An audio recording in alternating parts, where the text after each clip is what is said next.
Jumpa lagi di Garuda Update. Ungkap kasus penembakan polisi degan polisi di rumah Ferdi Sambo. Tim khusus, kami bekerja transparan. Tim khusus kasus penembakan Brigadir J di rumah Kepala Divisi Profesi dan Pengamanan atau Kadif Propam Polri Irjen Ferdi Sambo telah bekerja untuk mengungkap insiden yang menewaskan Brigadir J atau Nopriansah Yosua Huta Barat itu. Namun baru-baru ini, ada fakta baru yang justru terungkap. Namun sebelum lanjut alangkah baiknya jika Anda menekan tombol subscribe dan lonceng notifikasi, agar kalian tak ketinggalan berita terupdate dari channel kami. Jika sudah, mari simak beritanya. Inspektur Pengawasan Umum Polri Komisaris Jenderal Agung Budi Marioto mengatakan tim yang dipimpinnya itu bekerja secara objektif, transparan dan akuntabel. Tim khusus bekerja mandiri, melaksanakan pendalaman olah tempat kejadian perkara TKP, sudah melakukan pemeriksaan saksi, termasuk pendalaman hasil autopsi dengan memedomani scientific crime investigation, berbasis ilmiah, kata Agung Budi Marioto di Mabes Polri, Jakarta, Rabu, tanggal 13 Juli tahun 2022. Menurut keterangan polisi, Brigadir J tewas setelah baku tembak dengan rekannya Baradae di rumah Ferdi Sambo. Masih berdasar keterangan polisi, peristiwa itu dilatar belakangi dugaan pelecehan seksual yang dilakukan Yosua terhadap istri Kadif Propam Ferdi Sambo.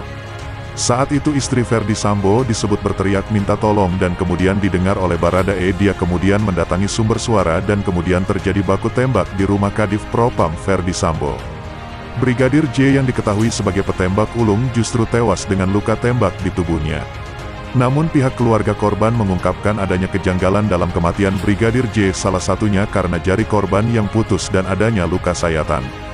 Untuk mengungkap perkara kasus ini, Kapolri Jenderal Listio Sigit Prabowo kemudian membentuk tim khusus. Tim ini melibatkan satuan internal Polri dan eksternal.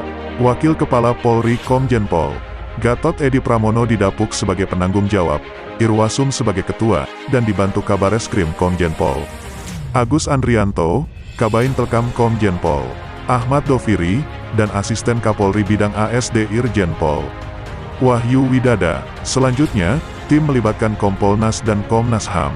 Tim juga melibatkan Provos dan Pengamanan Internal, Paminal, Polri. Sedangkan dari unsur eksternal adalah Komisi Kepolisian Nasional, Kompolnas, dan Komisi Nasional Hak Asasi Manusia, Komnas HAM. Saya ditunjuk sebagai ketua tim, penanggung jawab Wakapolri, beranggotakan lengkap Kabareskrim dengan Inafis, Dittipidum, dan Puslap 4-nya. Ada dari Pusdoks dan psikologinya, kata Agung. Agung menuturkan keterlibatan unsur eksternal Polri, Kompolnas dan Komnas HAM, untuk menjamin langkah-langkah yang dilakukan tim sus agar transparan, objektif, dan akuntabel. Kompolnas dan Komnas HAM terbuka, supaya fair, apa yang dilakukan bisa dipertanggungjawabkan, tutur Agung. Ia menegaskan tim bekerja dengan mengedepankan scientific crime investigation, sehingga diperoleh kesimpulan hasil penyelidikan dan penyidikan secara utuh dan terbuka bagi masyarakat. Seperti kata Kapolri, kami mengedepankan scientific crime investigation, sehingga hasilnya utuh terbuka bagi masyarakat, ujar Agung.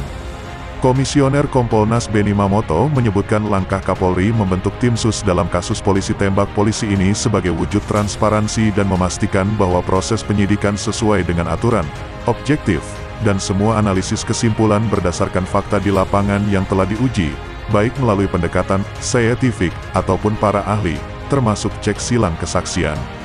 Saya yakin tim akan terbuka, semua masukan dari publik diharapkan bisa membuat terang satu persatu. Nanti dikaitkan dengan fakta di lapangan, maka publik akan mendapat informasi yang dapat dipercaya dan dipertanggungjawabkan, katanya. Komisioner Komnas HAM BK Ulung Hapsara menegaskan bahwa pihaknya bekerja secara mandiri dan independen sesuai dengan standar operasi prosedur, SOP, dan mekanisme yang ada di internal lembaga tersebut. Jadi kami bukan bagian dari tim khusus atau gabungan yang disampaikan Kadif ataupun Irwasum, bukan tim khusus, namun ada pelibatan dari Komnas HAM melakukan pemantauan atas jalannya proses pengungkapan kasus yang menjadi konsentrasi bersama. Ini yang ingin ditegaskan, kata BK. Sekian informasi yang dapat kami sampaikan, semoga bermanfaat, sampai jumpa di video berikutnya, terima kasih.